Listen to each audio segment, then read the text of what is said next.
Olá pessoal, tudo bem? Bem-vindo ao nosso canal. Hoje eu vou trazer aqui a terceira parte desse livro, que é o Emborrecimento Programado de John Taylor Gatto.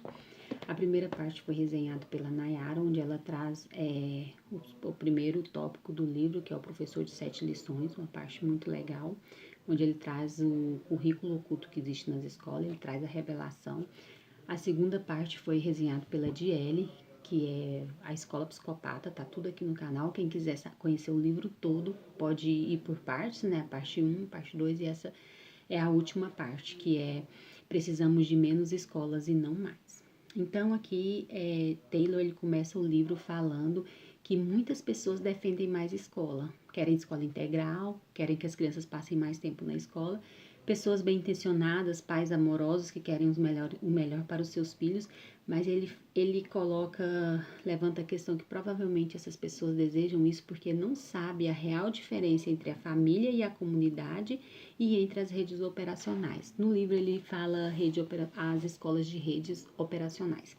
A primeira questão que ele traz, que eu listei algumas questões que eu achei bem interessante. A primeira que eu listei foi que a escola, ela trata os problemas de forma superficial. Colocam regras, né? Por exemplo, a gente pode citar vários exemplos, entre eles o bullying, né? A criança, mais a questão de temperamento. Então, a escola, ela coloca regra. É proibido você fazer bullying, é proibido você levantar, é proibido você conversar fora de hora, é proibido você ir ao banheiro, tudo você tem que pedir ao professor. E essa questão, a criança apenas obedece à regra, mas o problema não é tratado de forma orgânica, enquanto na comunidade o problema, ele é tratado de forma presencial, né, no dia a dia,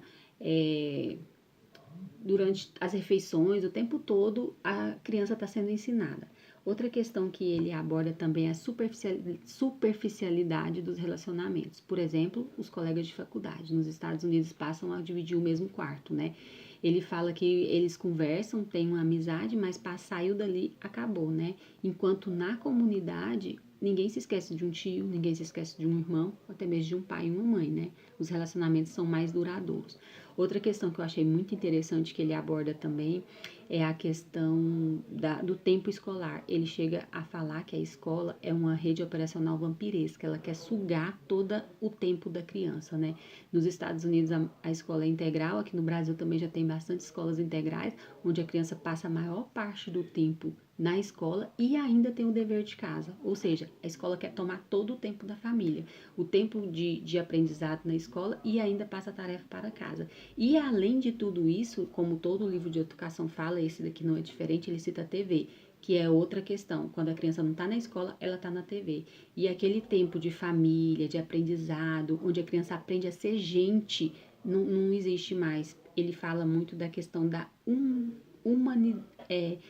sobre a criança se tornar humana e não uma máquina, né?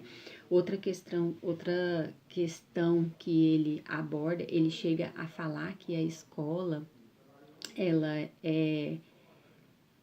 a criança passa 12 anos no semiaberto, né? Ele chega a falar isso. Eu quero ler aqui para vocês um trecho do livro que eu achei muito interessante, que está na página 98. Coloque as crianças em uma sala de aula e viverão o resto de suas vidas em uma jaula invisível, isoladas das oportunidades presentes nas comunidades. Interrompa as crianças com sinos e cornetas o tempo todo e aprenderão que nada é importante. Force-as a implorar pelo direito natural de ir ao banheiro e irão tornar-se mentirosos e puxa-sacos. Ridicularize-as e evitarão vínculos humanos. Envergonhe-as e encontrarão centenas de maneiras de se vingar. Os hábitos ensinados em estruturas organizacionais de larga escala são letais. Outra questão também que eu achei muito interessante que ele aborda no livro é a questão da nota. A criança, ela não aprende porque ela tem que aprender, ela aprende porque ela precisa de uma nota. A motivação dela estudar é para tirar uma nota.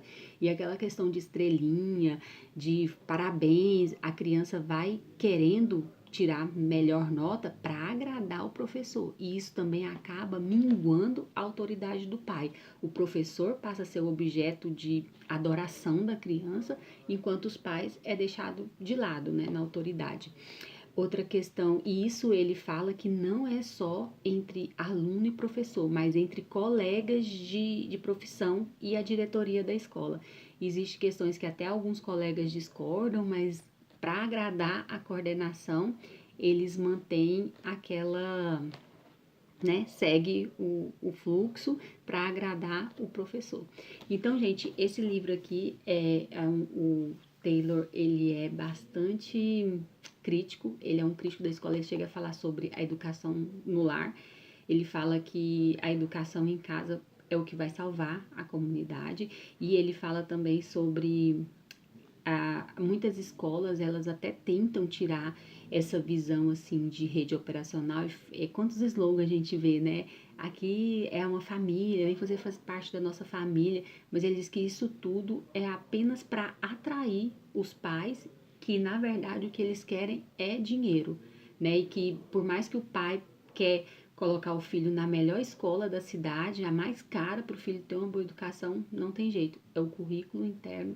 Todas as redes operacionais são assim. Então, fica aqui a minha resenha da última parte do livro, um livro pequenininho, que se você pegar ele para ler, você lê ele em 10 dias no máximo, muito envolvente. Eu acho que todo pai e toda mãe tem que ler esse livro. Aqui ele conta a história da infância dele, conta porque ele abriu mão da educação estatal, conta, fala sobre a superproteção dos pais. É um livro muito bom e eu super indico. Bem-vindo, obrigado. Se gostou, pode curtir o nosso vídeo.